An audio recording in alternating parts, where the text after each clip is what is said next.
How's it going, Windsor? This is John at the Bike Kitchen, and today we're going to do a gear adjustment for you.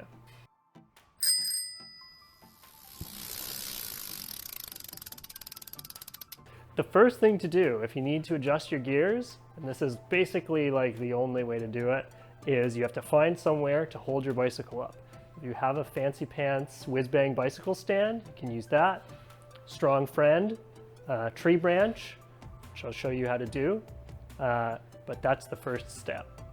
You're going to identify your front and rear shifters and your front and rear derailleurs, and you're going to make sure that the cable and housing that connects them together is in one continuous piece. It's not fraying anywhere, falling apart, rusty, and looks like it's going to operate well. While you're pedaling, you're going to shift into the smallest gear at the rear end of your bike.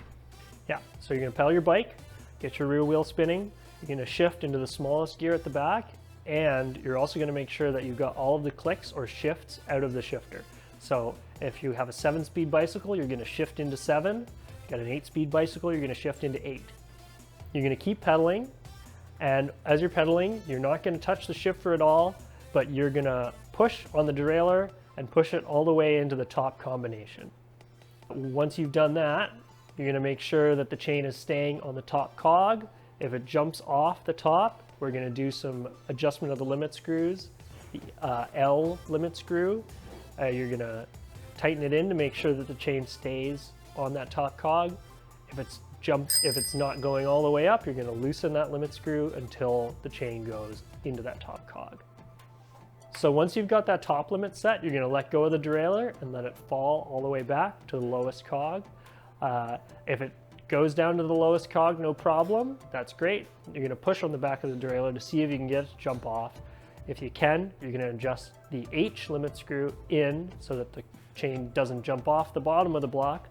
If it doesn't go all the way down to the smallest cog, you're going to loosen that H limit screw out so that the chain will go onto that lowest cog. Once your limits are set, what you're going to do is make sure that one click equals one shift. So you're going to shift up 2 cogs on your shifter. So if you're in 7, you're going to shift into 5, then you're going to shift down 1. So you're going to shift into 6.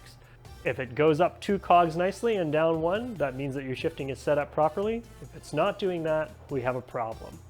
Awesome. So now let's explain those problems. We're going to explain problems. So John, what's the problem? What is the problem?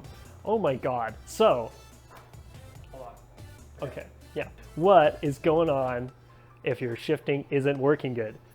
What we have to find out is what your problem is. You have to find out whether you have too much tension or too little tension. And really the best way to do that is doing that shifting up, shifting down. So if you shift up 2 gears and the chain only goes up 1, you have too little tension. If you shift up 2 gears and it goes up 3, you have too much tension. A barrel adjuster is a little screwy thingy that goes onto your derailleur or your shifter or sometimes on your frame. And what it does is if you loosen it, it adds tension to your cable, and if you tighten it, it takes tension away. Yeah, if you have too much tension, you're going to turn the barrel adjuster in, so tighten it, and that will take tension off the cable. If you have too little tension, you're going to turn the barrel adjuster out. That's loosening it, and that will add tension to the cable.